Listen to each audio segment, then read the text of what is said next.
ये सरकार इन लोगों को, कई लोगों को इस तरीके से ब्लैकमेल करती है। सरकार के साथ खड़े होके उनके जो भी काम है या कर्म है या कुकर्म है, उनको अगर आप सपोर्ट नहीं करते तो आपके घर पे सीबीआई, ईडी और इनकम टैक्स की रेड तो निश्चित है।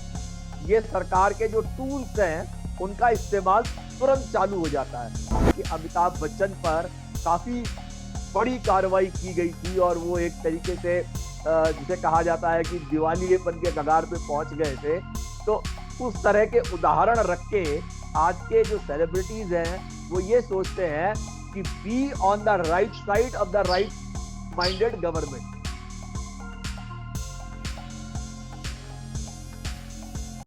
नमस्कार, आदाब। मैं खुशबू अख्तर। पर्पल न्यूज के इस खास इंटरव्यू में आप सभी का स्वागत है।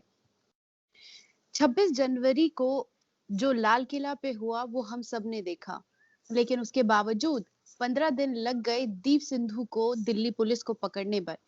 इसी पर बात करने के लिए हमारे साथ मौजूद हैं राजनीतिक विशेषज्ञ रवि श्रीवास्तव सर। सर, मेरा पहला सवाल ये है कि मुसलमान हैं तो सबसे पहले पकड़ा जाता है, चाहे वो प्रोटेस्ट में हो या घर में बैठा हो।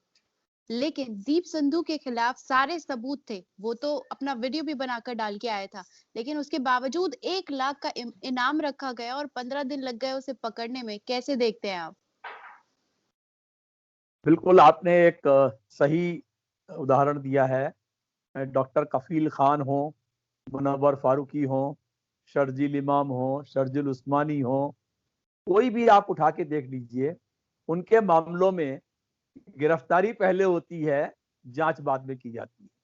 और यहाँ पर एक शख्स जिसने कि लाल किले पर एक झंडा फहरा दिया और उस वह बाकायदा वहां से मोटरसाइकिल के ऊपर निकला और निकलने के बाद वो आज 14 दिन के बाद उसको दिल्ली की पुलिस ने गिरफ्तार किया है। मुझे ये सब पूरा का पूरा एक नाटक लगता है खुशबू। क्यों? कि वो सज्जन दीप सिद्धू वो पूरा बीजेपी का एजेंट है, बीजेपी का कार्यकर्ता है। वो सनी दियोल का इलेक्शन एजेंट था जो उनके इलेक्शन के साथ में उनके साथ काम कर रहा था। ये दीप सिद्धू के फोटोज, पिक्चर सोशल मीडिया पे श्री नरेंद्र मोदी प्रधानमंत्री, श्री अमित शाह गृह मंत्री और तमाम डिग्निटरीज जो भाजपा के हैं उनके साथ उनके फोटो आप देख सकते हैं। तो ये पूरी तरह से एक भाजपा का एजेंट था जो वहां पे प्लांट किया गया और किसानों के आंदोलन को बदनाम करने के लिए एक तरह की साजिश का हिस्सा था। सर, इसी के ये साथ आप महाराष्ट्र से हैं, तो मेरा दूसरा सवाल आपसे ये है कि हमारे देश के जो भारत रत्न हैं, चाहे सचिन तेंदुलकर हो, अक्षय कुमार हो, लता मंगेशकर हो, उन तमाम लोगों ने ट्वीट किया और ट्वीट भी एग्जैक्ट टाइम और कॉपी पेस्ट था। इससे कहीं न कहीं आपको नहीं लगता है कि मे बी ये सरकार के प्रेशर में ये लोग ऐसे इस तरह के ट्वीट कर रहे हो जिसको लेके महाराष्ट्र सरकार अब इन लोगों पे कार्रवाई करेगी, जानने की कोशिश करेगी? तो कैसे देखते हैं सर इन ट्वीट्स को और जो महाराष्ट्र सरकार अब इस पर एक्शन लेने वाली है उन चीज़ों को?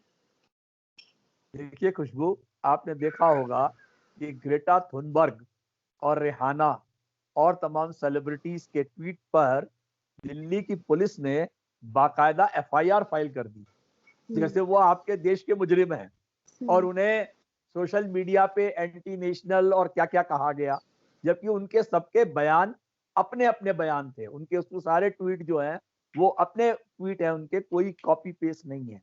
जबकि यहाँ पर हमारे तमाम रत्न और सेलिब्रिटीज, चाहे वो कनाडा पासपोर्ट वाले अक्षय कुमार हो, चाहे सचिन जी हो क्रिकेटर हो, चाहे लता जी हो सिंगर हो, और उनके जो ट्वीट के मैसेज हैं वो डिट्टो हैं, कॉपी पेस्ट है। मैंने सोशल मीडिया पे ट्वीट किए हैं, कई कई मैसेजेस एकदम कॉपी पेस्ट है।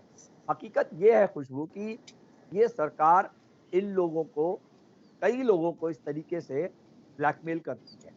क्योंकि अगर आज आप सरकार के साथ खड़े होके उनके जो भी काम है या कर्म है या कुकर्म है, उनको अगर आप सपोर्ट नहीं करते तो आपके घर पे सीबीआई, ईडी और इनकम टैक्स की रेड तो निश्चित है। ये सरकार के जो टूल्स हैं उनका इस्तेमाल तुरंत चालू हो जाता है।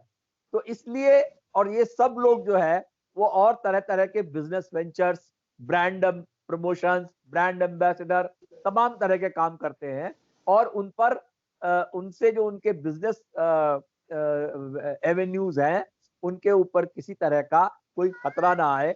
एक वक्त में आपको याद होगा कि अमिताभ बच्चन पर काफी बड़ी कार्रवाई की गई थी और वो एक तरीके से जिसे कहा जाता है कि दिवालियेपन के कगार पे पहुंच गए थे। तो उस तरह के उदाहरण रख के आज के जो सेलिब्रिटीज हैं वो ये सोचते हैं कि be on the right side of the right minded government.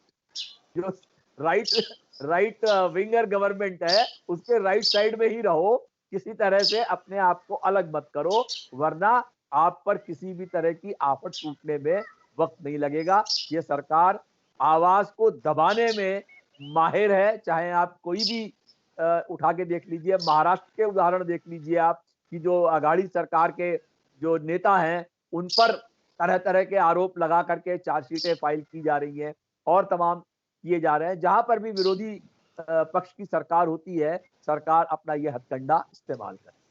Sir, इसी के साथ आपने ईडी का जिक्र किया, तो आज ईडी का छापा न्यूज लॉन्ड्री के दफ्तर पर पड़ा है। तो किस तरह से आप देखते हैं जो 2, 4, 5, 10 आवाजें हैं उसको जिस तरीके से दबाने की कोशिश है, तो क्या आपको लगता है प्रेस की स्वतंत्रता के साथ सबसे बड़ा खिलवाड़ है या फिर अघोषित इमरजेंसी में ये सबसे पहला हथियार है सरकार का कि उनकी आवाज दबा दो तो कोई और दिखाई नहीं देगा? बिल्कुल ठीक कहा आपने। ये अनडिक्लेयर्ड इमरजेंसी है और इसमें इस तरह की हरकतें की जा रही हैं। पहले मैं एक सरकारी अधिकारी रह चुका हूँ 25-27 साल तक, तो मैं आपको एक विश्वास के साथ बता दूं कि 2005 से 2021 तक 16 साल के अरसे में ईडी ने सिर्फ 8 केस सॉल्व किए हैं, सिर्फ 8 केस। और आप रोज सुनती हैं कि आज उस पर ईडी की रेड हुई, आज उस पर ईडी की रेड हुई, आज उसके घर छापा पड़ा, आज उसके ऑफिस में छापा पड़ा। ये तमाशे किए जाते हैं जानबूझ करके। ये सीबीआई, ईडी, इनकम टैक्स और तमाम सरकारी एजेंसियां ये सिर्फ सरकार के पिट्ठू की तरह काम करती है और सरकार अपने विरोधियों को दबाने के लिए और अपनों को बचाने के लिए। अभी अभी की न्यूज देखिए आप, राकेश अस्थाना जो डीजी हैं बीएसएफ में शायद, उनको सीबीआई ने क्लीन चिट दे दी है और वो सीबीआई के अधिकारी रहे हैं कम से कम 2 दशकों तक। तो उनको उनके ही विभाग ने क्लीन चिट दे दी है। तो आप सोच सकते हैं कि किस तरीके से उन लोगों को बचाया जा रहा है, क्योंकि राकेश अस्थाना साहब को किसी तरीके से जो सीबीआई का डायरेक्टर बनाने का रास्ता साफ करना था, उस पर यह कार्रवाई की जा रही है।